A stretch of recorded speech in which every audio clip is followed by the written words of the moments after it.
Assalamualaikum warahmatullahi wabarakatuh. Salam dan bahagia. Apa kabar semuanya? Sehat-sehat selalu. Tetap optimis, semangat. Dan bagi yang berpuasa, saya ucapkan selamat menjalankan ibadah puasa. Semoga puasanya selalu mendapatkan keberkahan dan diberikan pahala yang berlipat-lipat. Baik, hari ini kita akan membahas mengenai tentang intervensi pengembangan organisasi. Yang sebelumnya kita sudah fokus membahas bagaimana diagnosa organisasi, kemudian bagaimana menganalisisnya. Nah, setelah kita mengetahui permasalahannya, maka yang dilakukan adalah intervensi pengembangan organisasi. Nah, sebelum itu kita ingat kembali yang dimaksud dengan pengembangan organisasi atau yang disebut juga dengan perubahan terencana. Nah, yang kita pahami adalah OD adalah perubahan terencana, yang mana salah satu kegiatannya melakukan ada tahapan intervensinya. Nah, kalau lihat dari teori Cuming, itu ada entry and contracting, kemudian diagnosing, planning, implementing change, kemudian evaluating in institutional change. Maka intervensi masuk pada di planning dan implementation change. Nah, inilah masuk pada tahapan perubahannya. Jadi pada saat sudah melakukan diagnosa, kemudian ditemukan prioritas permasalahan utama apa yang ada dalam organisasi, maka kita melakukan intervensi. Yang kemudian intervensi itu perlu dilakukan secara terencana. Nah, ini adalah bagian dari proses implementasi perubahan.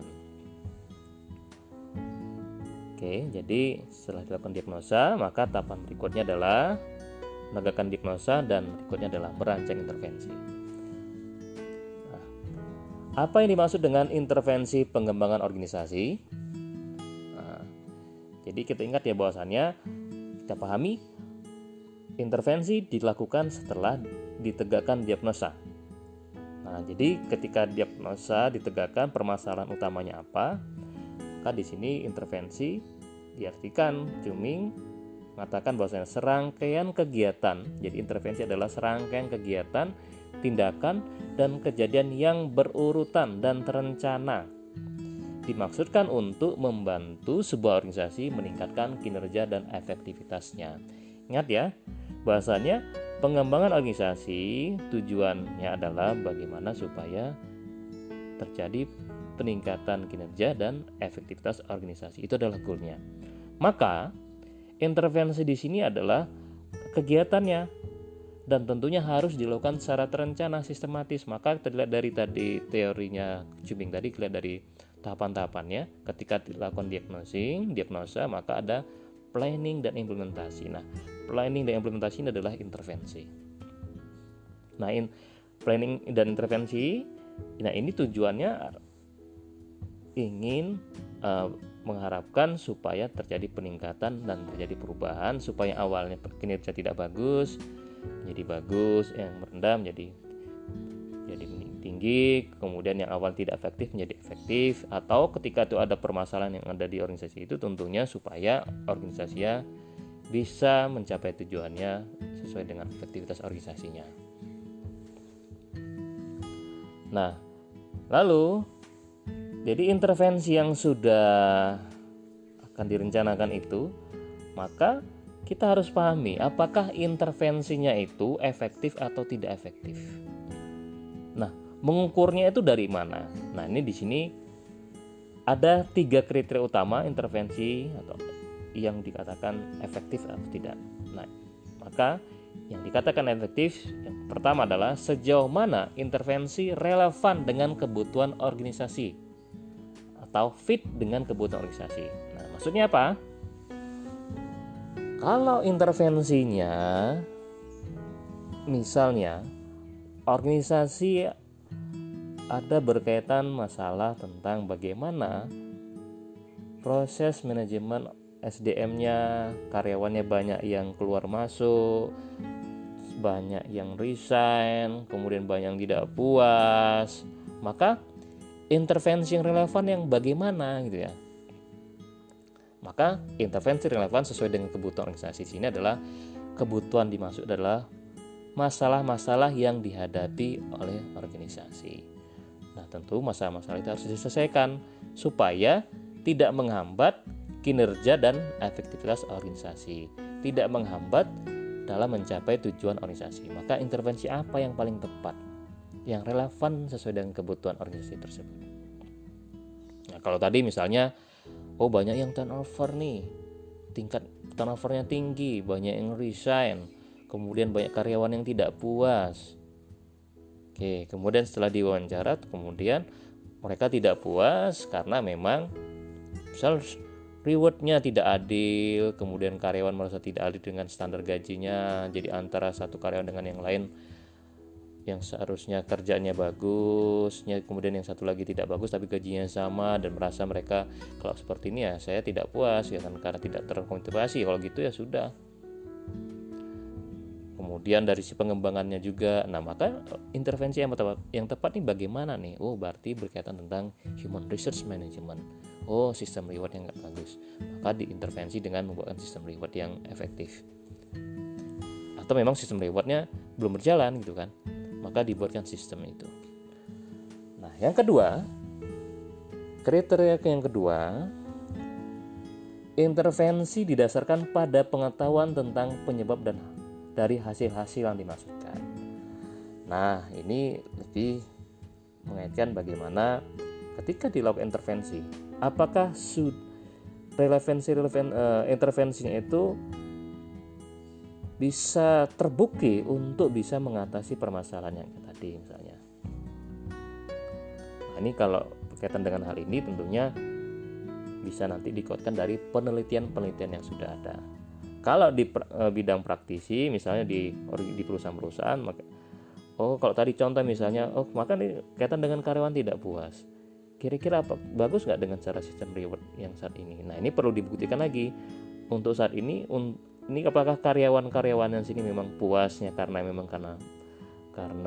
dari sisi gajinya atau memang dari sisi hal yang lain? Maka ini perlu dipahami ya dari sisi relevannya tadi. Maka intervensi yang nanti diberikan itu bisa ngefek gitu kan, memberikan efek yang tepat, kemudian itu memberikan hasil-hasil yang dimaksudkan.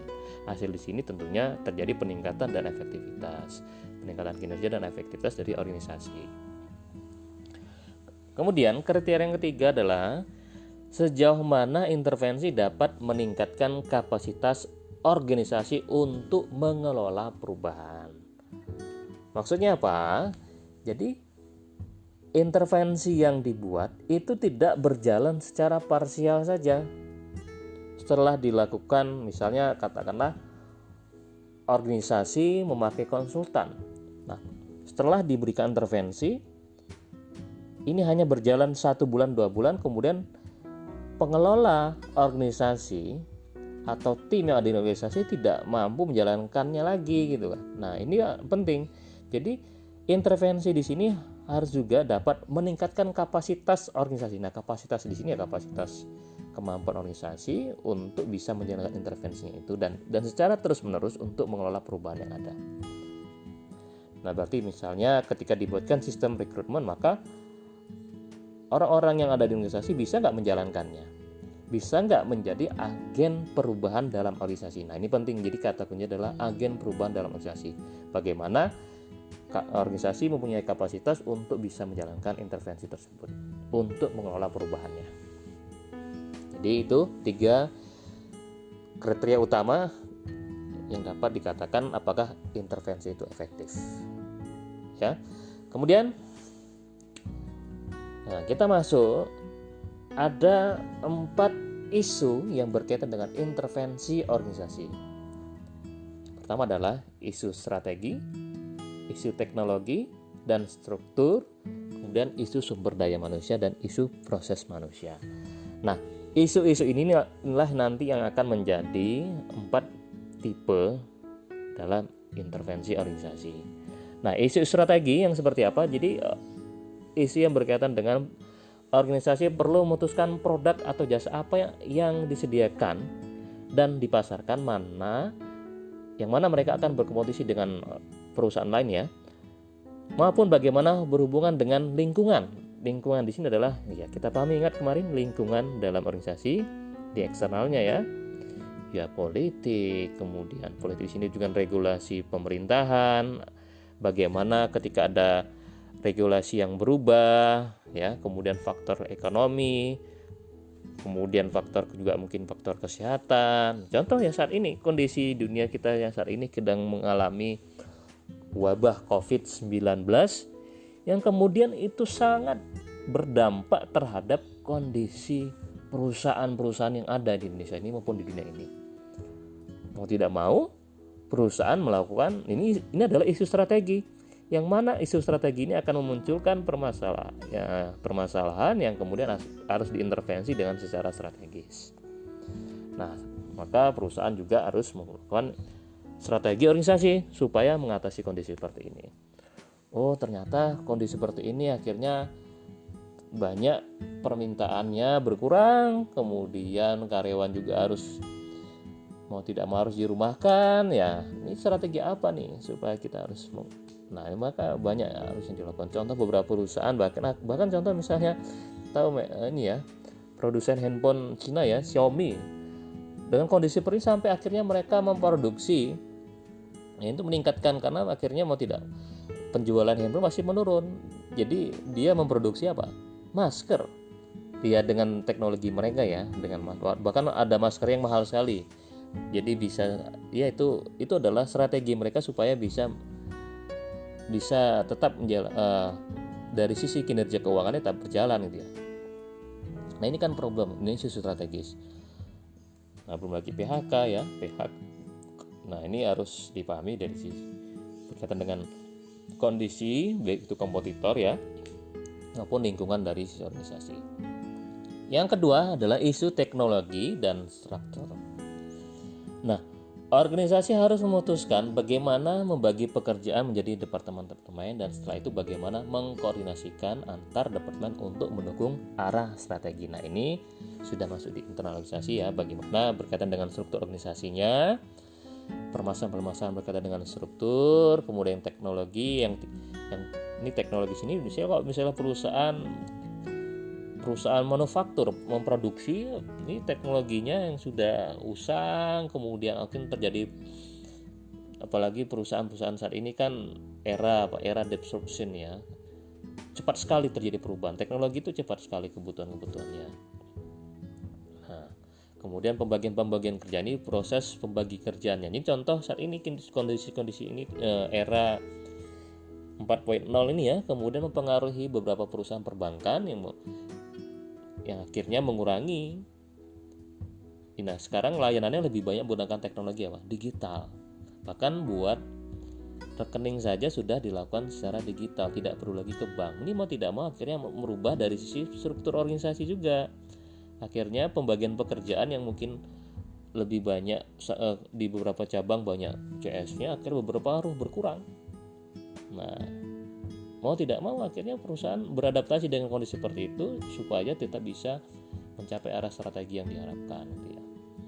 Nah, kemudian isu sumber daya manusia. Nah, isu di sini berkaitan dengan menarik orang-orang berbakat ke organisasi, kemudian menetapkan sasaran bagi mereka, sasaran pekerjaannya ya, indikator kinerjanya, kemudian menilainya ya, sudah ada ketetapannya, kemudian juga memberikan reward juga, dan memastikan bahwa mereka mengembangkan karirnya dan menjaga kesehatan diri mereka. Jadi bukan hanya kaitan dengan ini, juga ada kaitan dengan kesehatan diri mereka. Ini isu yang menarik ya saat ini, isu COVID-19. Bagaimana juga ketika nanti organisasi berjalan, pasti ini ada isu ini muncul, membuat strategi, ada sistem yang menjalankan supaya SDM-nya itu berjalan supaya terjaga kesehatannya. Ya, ini ada protokol COVID-19 dijalankan di organisasi, harus pakai masker, kemudian pembagian kerja bagaimana ya. Nah, ini berkaitan dengan sumber daya manusia di sini, proses pengelolaan SDM-nya atau juga yang biasa disebut dengan Human Resource Management. Jadi dari awal rekrutmen, kemudian dia dilatih ya, ditempatkan ya, kemudian dilatih, kemudian setelah dilatih dari awal dia masuk, kemudian dia diberikan tugas, bagaimana kemudian juga standar kinerjanya ya, kemudian juga jadi analisis jabatan di sini ya.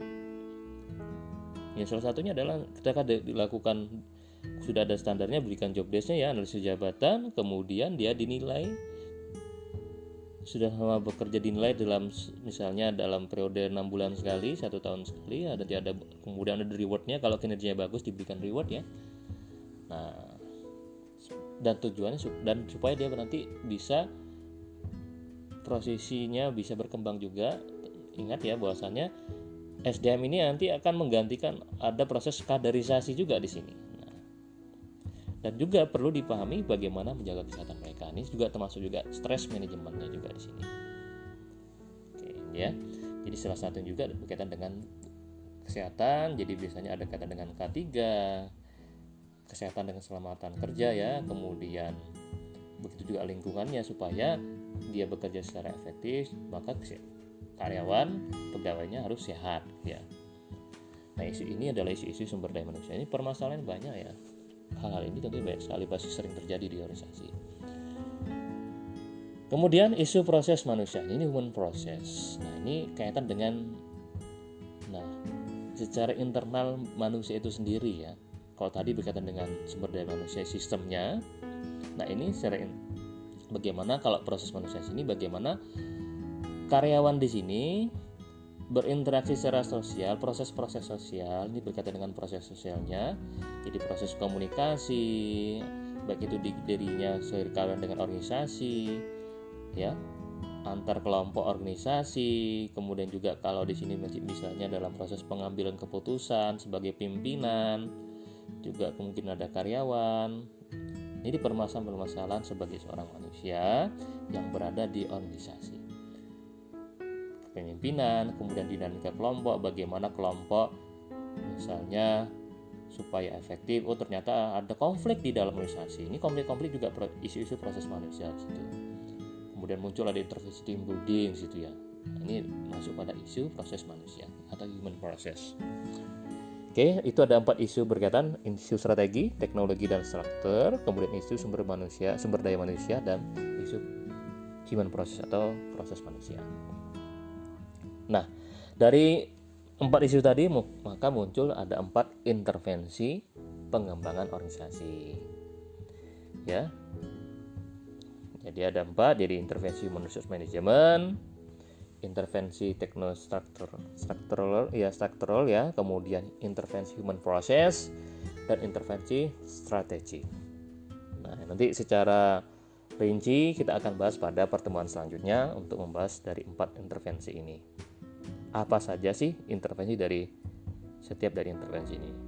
Oke, baik.